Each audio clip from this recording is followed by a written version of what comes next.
It's time for some straight talk. The big wireless companies charge a boatload for their superior network coverage. But guess what? Straight Talk uses the same cell towers but charges a lot less. Who knew?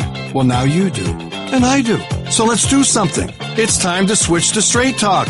Unlimited plans start as low as $35 a month on America's largest, most dependable networks. Straight Talk Wireless. Only at Walmart. Savings may vary. A month equals 30 days. Please refer always to the latest terms and conditions of service at straighttalk.com. Here we are. We are back in better than ever. Mike and Mike, presented by Progressive Insurance. Our guests on the Shell Pennzoil Performance line. And here's what I have to say.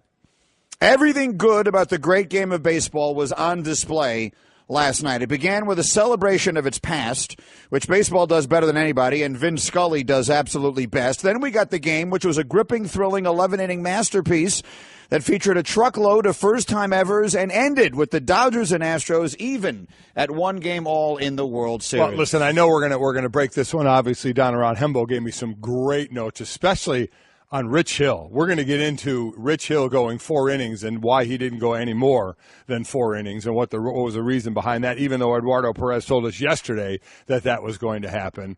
Really was amazing. But, I mean, are you kidding me? 8 home runs in this game, 5 in extra innings. And here's the thing. The thought that Justin Verlander gave up 2 hits, both of them, unfortunately, home runs, that had his team down 3-1 in the 6th inning, and the Dodgers bullpen was already in the game. It had already been brought in after 4 innings. You had to be thinking, okay, game over. This is the same bullpen that had thrown scoreless 28 innings. So how much trouble were the Astros in at this point? And then all of a sudden the fireworks all happened late, including back-to-backers by Altuve and Correa. Just incredible extra innings in this game. And as you will hear Timmy Kirkjian say, I have set it aside. I want to make sure we play it because there's never a day that we have an interesting game go by where Tim will not tell you this is what makes baseball so great is you never know what's going to happen. And I told you I'm working on my Tim Kirkjian I know you are. imitation. I'm going to give it to you at some point here before the World Series is over. But that really was what it was because the script was perfectly set up for the Dodgers to take a commanding hammer 2-0 lead with Yu Darvish ready to pitch in Game 3, and then the rest of the game happened last night. And exactly what you expected not to happen is what happened. The Dodgers had been 98-0 this season in games they led after the 8th inning. It's now 98-1, and the Astros have life. The best offense in baseball finally broke out against that bullpen. They tried to get 6 outside of Kenley Jansen.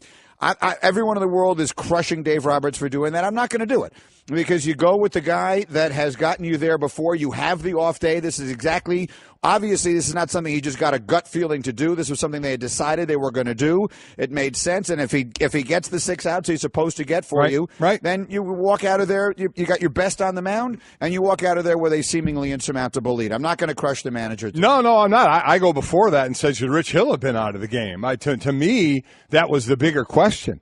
Here's a guy that goes 4 innings, has 7 strikeouts, gives up 1 run, 3 hits, throws just 60 pitches, and they pull him. And you saw him in the dugout. He was not happy about it, but they didn't want him to face the batting order the 3rd time around. That's it. And that's where the sport is now. How many times, who was it that gave us that really good insight that one day that we were talking about it? Who was it again? It says, I'm losing. Who? David Ross was here. David Ross. It was David Ross who was saying that's unless if you're Justin Verlander, I mean, at this point, you don't want to say it with Clayton Kershaw because that had been his problem going through the lineups for the 3rd time in the playoffs against the Cardinals all those years. But that's pretty much what it is. They did not want these guys to get one more shot at him, especially in what you've got the lead, but it's a close game. If it's 6-1, then that's one thing. 3-1 is another. Do you believe in stats at all? Did you believe in what a player has done, though? I mean, should that go into the equation? Here's what the stats that Hembo gave me.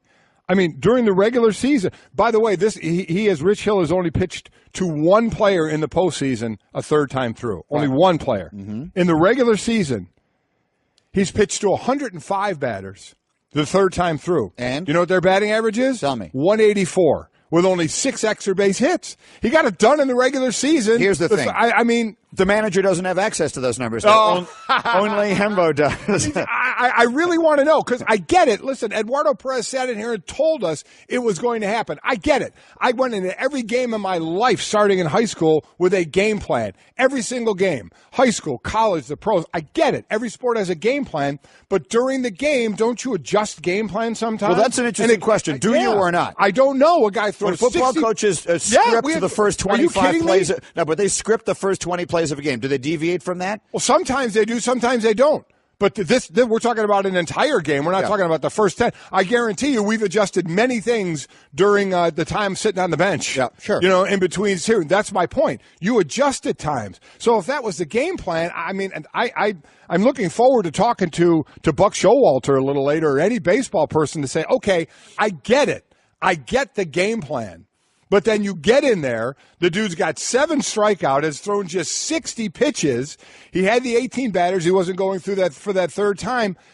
Do you not have the gut of, you know what, I'm going to let him go throw? If he gets into trouble, I can pull him. But it just seemed like that was a game plan, and no matter what, they were sick. And maybe it's completely different in baseball. I don't know that. That's what I'm not sitting here trying to say I'm an expert in that, because I'm not.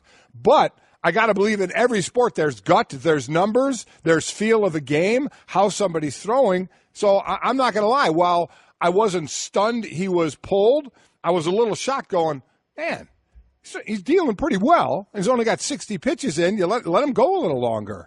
Listen, those are the decisions these guys get paid to make. Yeah. And when they work, you look like a genius. And last night he had it working. I mean, he did. He gets the game with the lead to his bullpen. At the end of the day, however you get there, that's his goal. They're up 3-1 in 6, right? Yep. They're up 3-1. They got 3 runs off Verlander. They have the lead. The bullpen's on. So I get it. I mean, all of that worked out. They were in Dodger area right there. Absolutely. It was setting up. If people wanted to leave early and said, our bullpen's in, I'm going to beat traffic and go home, we're going to be up 2-0. But now, as they say, the series officially started because the visiting team won a game. All right, let's go through this with off the top. And, of course, it does start with that. The Astros beat the Dodgers 7-6 in 11 innings. It was a remarkable Game 2 of the World Series. Well, here's what you missed with firsts in the game. First game with 5 extra-inning home runs, regular season or playoffs. First World Series game with 8 combined home runs. For the Dodgers, first time losing a game they were leading after 8 innings. This season, they were 98-0. For the Astros, first World Series win in franchise history.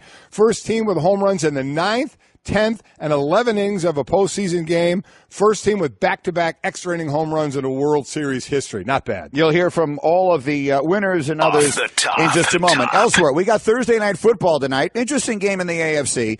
Dolphins and Ravens tonight. The Ravens officially have 11 players listed as questionable. Did you see their injury list? Someone sent me their injury report for this game. They have like 2 guys out. I'll read you all the names a little bit later today, but they have 11 players listed as questionable. What I want to know here, Hembo, is get me the over-under for this game, because the Dolphins rank last at 262 yards a game. The Ravens rank second last at 278 yards a game. The last time the bottom 2 teams in yards per games played was Week 17, the 2015 season. We needed overtime for the 49ers to beat the Rams 19-16. I'll tell you this. All those numbers that the Dolphins have not put up this year, most of them came with Jay Cutler playing quarterback. Well, you're pretty high on Matt Moore coming in and being Dan Marino all of a sudden. Well, I mean, all I can tell you is how much better they were with him in the second half than they were with Jay Cutler in the first half last week, and in the entire first game they played against the Jets. Moore's 8-7 as a starter, 24 touchdowns, 11 interceptions. He has better numbers than Tannehill and Cutler in the last 2 seasons. I get it, but I'm going to pull the reins a little more than you are. I think tonight he may do well. But when you're going to count on a backup quarterback for weeks at a time, now he has started, in the double digits of games. And the other thing I'll say is he's not stepping in for Aaron Rodgers. He's stepping in for Jay Cutler. Exactly. It's not going to take Jay Cutler a lot was to supposed to be a broadcaster this year. Yeah, you're right. And let's just say it for what it is. That's gone badly. Yes, they were disguising it a little bit or covering it up a little bit by winning some games in crazy fashion. Their record in 1-score games the last 2 years is ridiculous, and their defense is pretty good. But he's played badly. Cutler has been bad. Yeah, I agree with that. I think they were better with more. The over-under, by the way, is 37. I think I'm going to lean to the under. Oh, me too. Off the top. Okay. Cavs lose to the Nets. How about this? LeBron has a triple-double playing point guard again, but the Cavaliers lose to the Nets. Here's some great numbers here. The Cavs lost to the Nets, a team without D'Angelo Russell, or really any household name at all. Here's LeBron had, of the 11 players that played for the Nets, LeBron has outscored them 28,925 to 16,914. LeBron has 13 All-Star selections. None of the 11 have one. LeBron has 56 triple-doubles. None of the Nets players, those 11 players. And the Nets won. And it came down to, listen, LeBron, you want to talk about, not a great part of his game to one of the greatest of all time is free throw shooting. Yeah, he missed the foul shot at the end. And he came down 10 seconds ago. They were down 2. So he missed the second one on purpose once he missed the first one. But not been clutch in there. Entering Wednesday, LeBron was 16 of 26. That's 61% on free throws with the team down 1 or 2 points in the final 15 seconds of his career. So he didn't come through. No, he's not a great foul shooter. And the Cavs have all the reason in the world to want to beat the Nets because the Cavs have the Nets first-round pick. Yeah. They want the Nets. That's exactly right. Last night was a disaster for the Cavaliers. All the way around. You're right. All the way around. What else? Oh, I would have lost a fortune betting on the game last night between the Wizards and the Lakers. I thought the Wizards were going to beat them by 20. I thought that John Wall was going to just stomp Lonzo into the ground.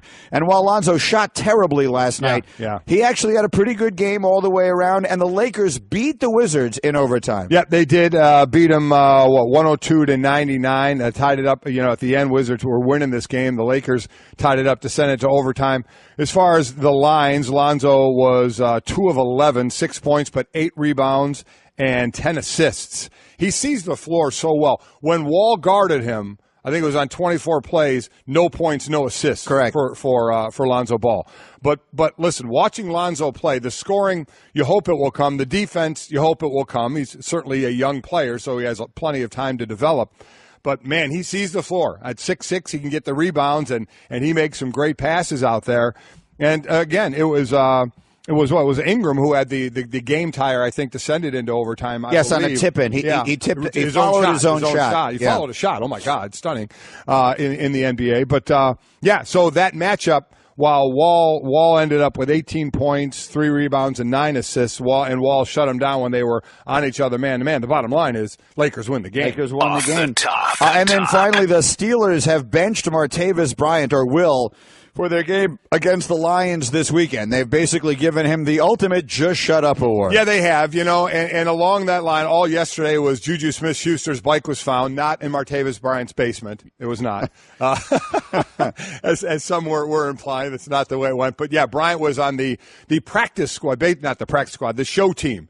He was not running plays with the offense at all, and he'll be deactivated for this game. And then we'll go from there. And all the things he said afterward were basically all the things that he probably should have been saying all along. And that is what everyone's talking about with Mike and Mike, brought to you by O'Reilly Auto Parts, better prices every day. And let me say, because a lot of people were tweeting at me yesterday after they announced this about Martavis Bryant, because I was sort of taking his side yesterday. What I was trying to say yesterday is I understand the way he feels. It doesn't mean I think he's handling it the right way. Right. So while I get the way he feels, and I sort of sympathize with the situation that he's in, I don't have any problem with them handling it the way they handle it. Especially, this is the kind of thing you can do when your season is going pretty well. They're 5-2. Right. He's not that important a part of their offense right now anyway. He's certainly been targeted less, but at this point they're not trading him, and as Mike Tomlin said, he'll rain down his discipline, and that's what he did. And you heard Martavis Bryant. If you didn't, we'll play it. Yeah. We'll play it. I mean, a lot of stuff he said, go ask my agent, go ask my agent, go ask my agent, but said he's going to keep his mouth shut. He's going to be quiet. If he's going to be in Pittsburgh, he's going to play and practice as hard as he can, which is what he should have been doing all along. You don't have the power, especially for his play, where he is on the pecking order in the overall, like you do in the NBA, as you do in the NFL, and then from the pecking order as well. So he's going to do what he should have been doing all along. If he's going to be there, just play as hard as you can, try and get as many catches as you can, and make of it what you can. We'll talk to Herman about it. He'll be in our studio coming up shortly. Mike and Mike presented by Progressive Insurance.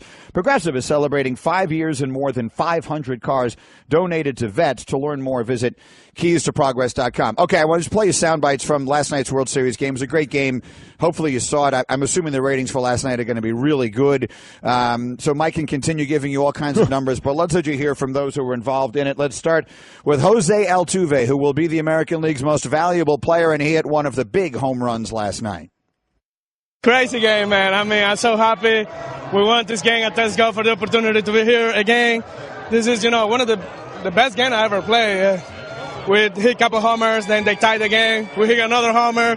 They hit another homer, so it was crazy. But in the end of the day, what it matters is that we won this game. We put a lot of effort behind every single at bat. Our pitchers went out there to try to do the best job, and we won. Now let's go to Houston, and I know it's going to be fun out there.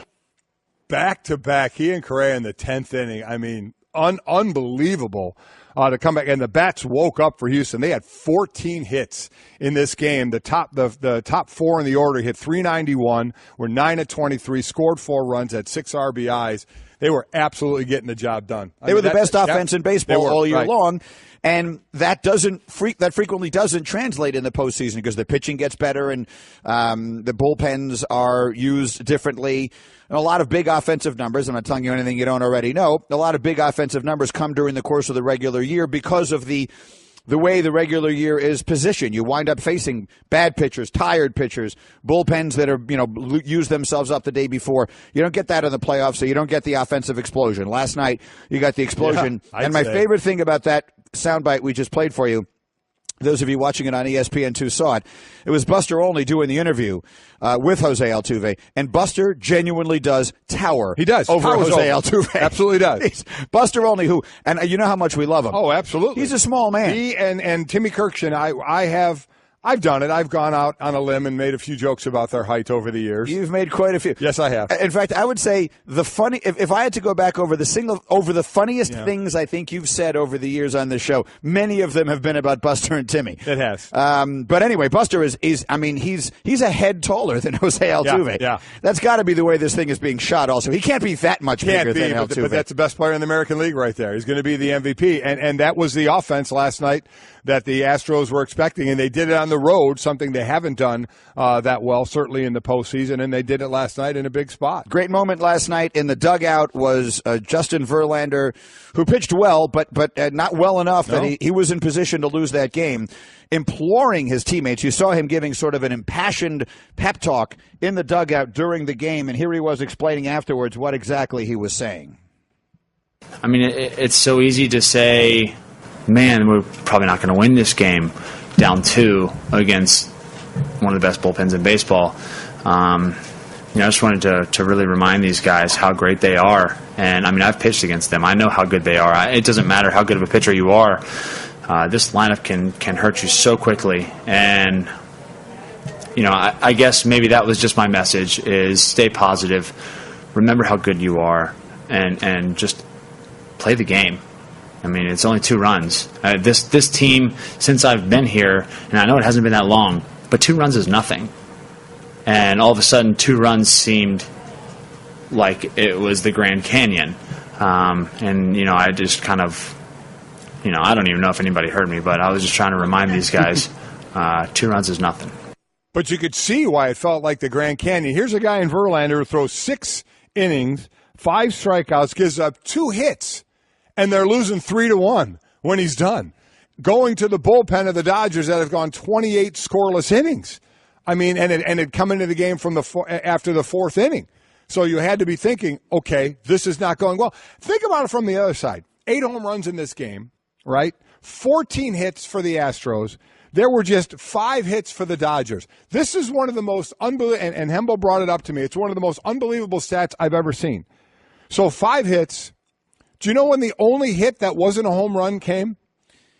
Go ahead, tell me. Kike Hernandez. Oh, yeah. Game-tying hit in the 10th inning.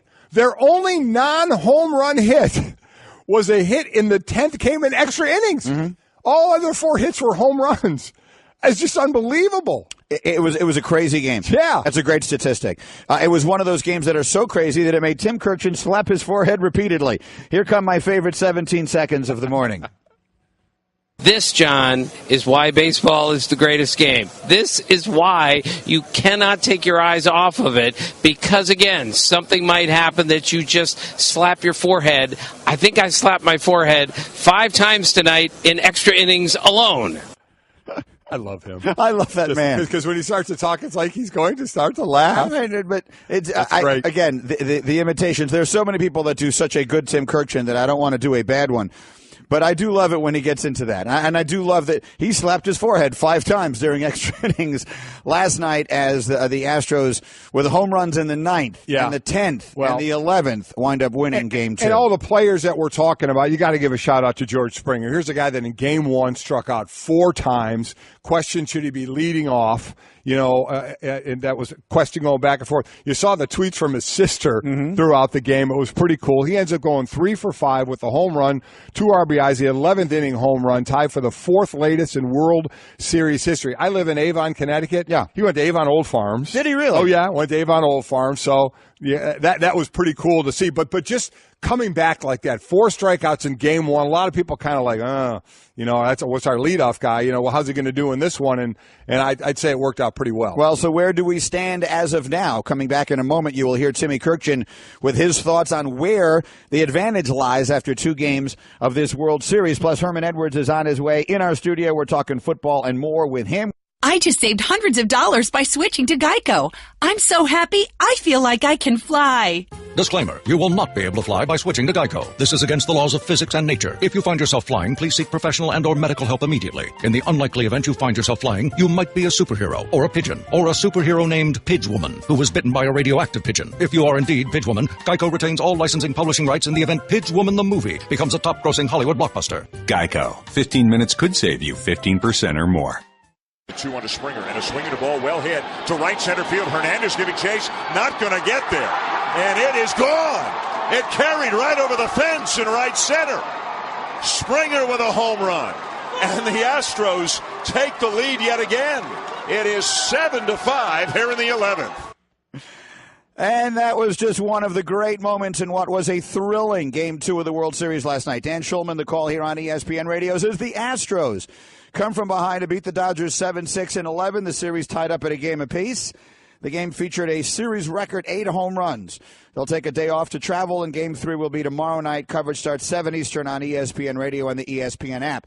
I told you I would have lost a fortune on the Wizards and Lakers last night. Lakers win that game. Lonzo Ball had 10 assists and 8 boards. Didn't shoot the ball well, but the Lakers did get a win in overtime. And the Steelers have benched Martavis Bryant for Sunday's game against the Lions. You know the history of that one there. We'll talk to Herm Edwards about it as he joins us right now. SportsCenter brought to you by CT Shirts. Time to upgrade your wardrobe with CT Shirts, the most exquisitely crafted, British-styled, crease-free shirts you're ever going to wear. One CT shirt normally costs you $100, but we're going to get you 3 shirts for just $99. Go to ctshirts.com/Mike. That's ctshirts.com/Mike. There are some sites that when you see them, you just know everything's going to be okay, and one of them is Herm Edwards sitting in our studio. Good morning, Herm. Good morning, gentlemen. Well, we got World Series going on. The Lakers win last night. I don't mind the Dodgers losing. I'm a Giant fan. But think about the World Series. I always reflect on this. It's funny now. I'm gonna age myself. I can remember growing up in junior high school. The World Series was like big.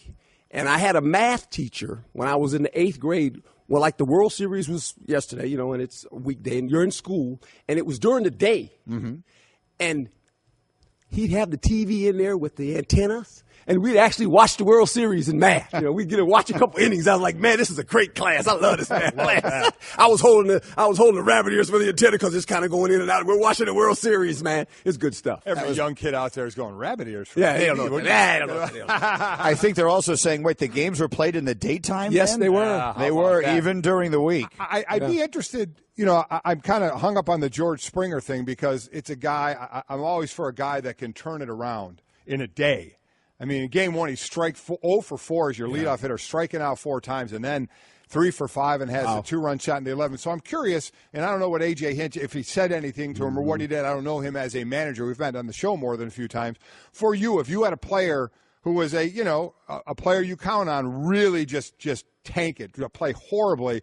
Now you do have a whole week before the next game. Right. How did you deal with trying to get them back up? You go back to fundamentals, and you speak about baseball. I was in the little league, and we had a coach. He was a great coach, and the first 6 batters went up to the plate. We were striking out. We were a good team. So he said, "Hey, enough of this." He said, "I want every guy when he goes up to bat now, bunt." And we all looked at him and said, "What? Bunt?" So we get up to the plate, bunt. We're bunting. Some of us make it, some of us don't. I mean, went through the whole lineup. We just bunted the ball. It took us about 3 innings. We bunted the ball. Finally, he said, "Now swing."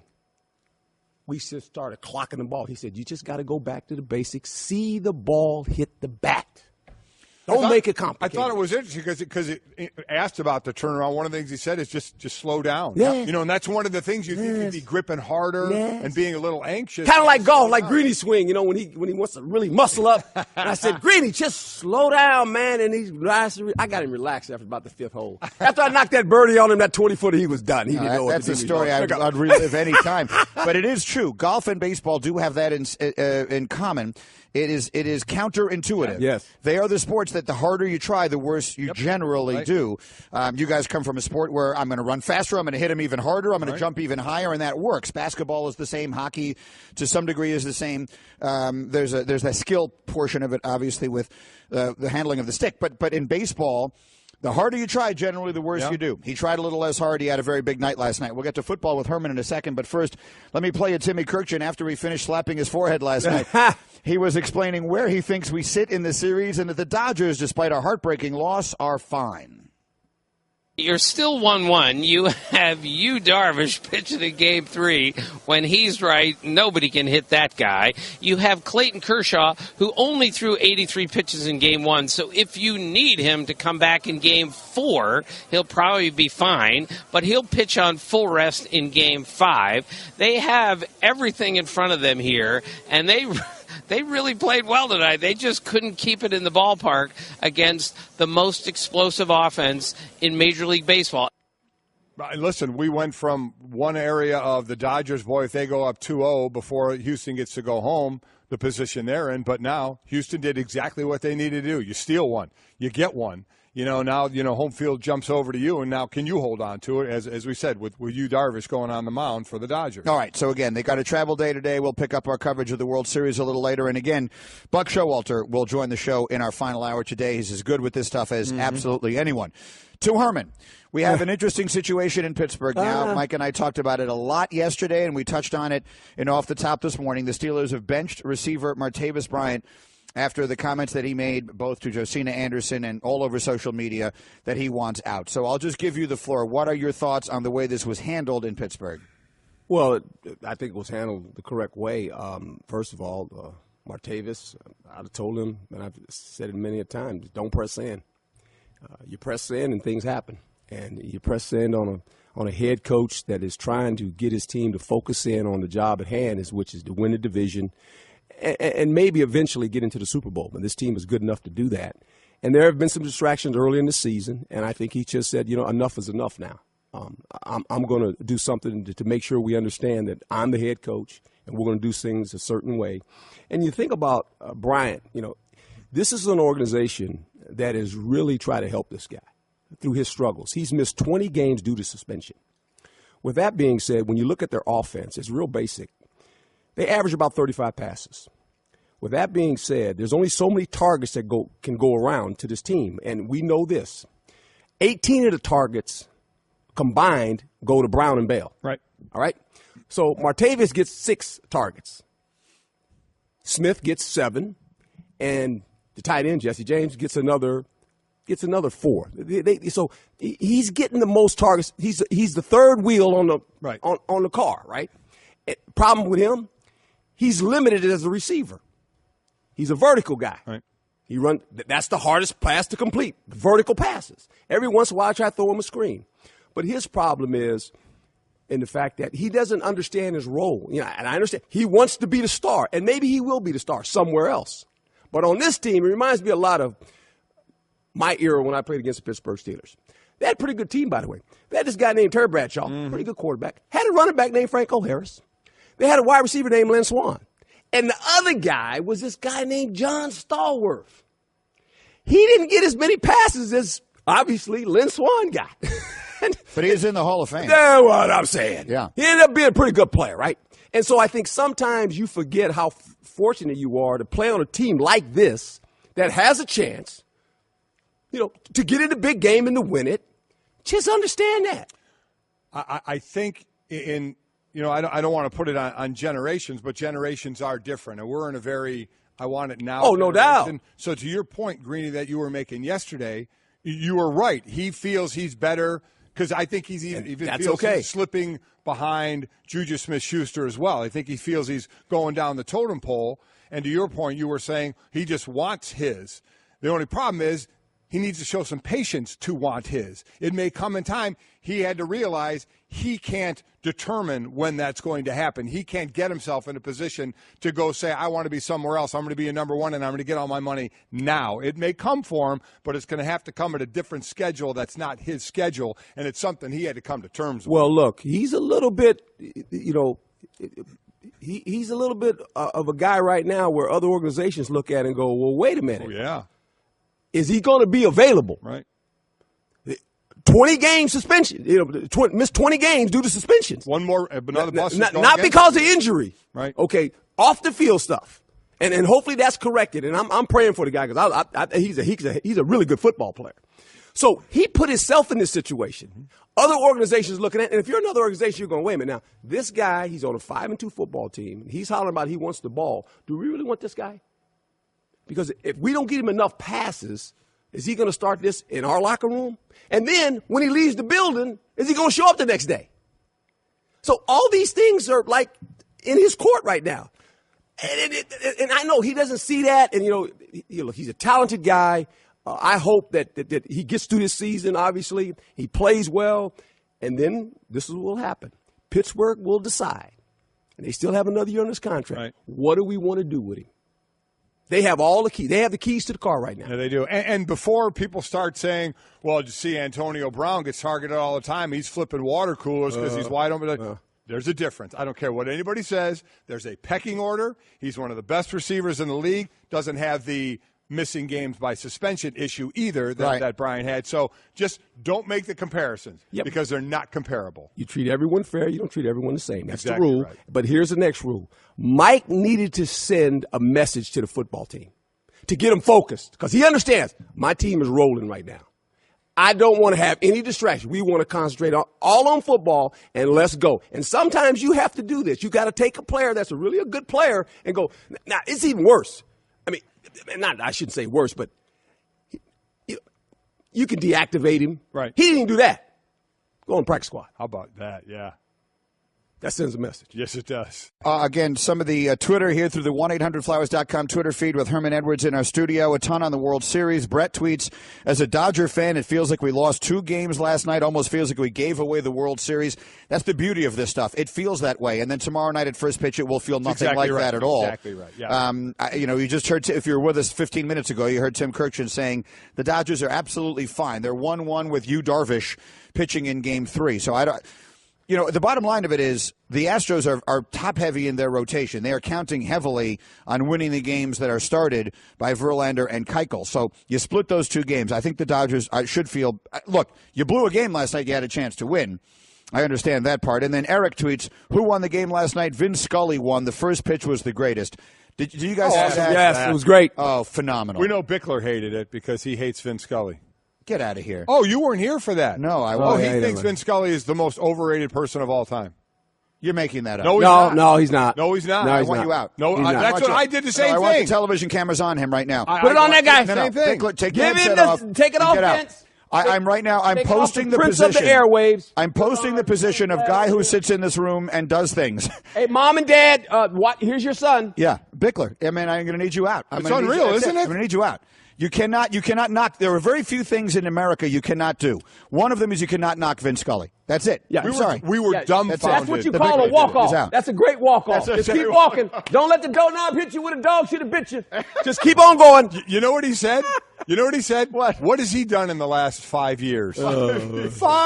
5 years. What has he done in the last 5 years? Oh, boy. Vince Scully has forgotten more stuff than that young man could even think about. Listen, he needed a beatdown is what he needed. He did in the last 5 years the same thing he did for the 62 previous. Oh, boy. As he made baseball better. Yep. All right, anyway. He's a national treasure, Vince Scully. What are you doing? He's a national treasure. He's a national treasure. Stop it. These millennials are killing everything. Wow. All right, let's do Straight Talk, brought to you by Straight Talk Wireless. Best phones, best networks, no contracts.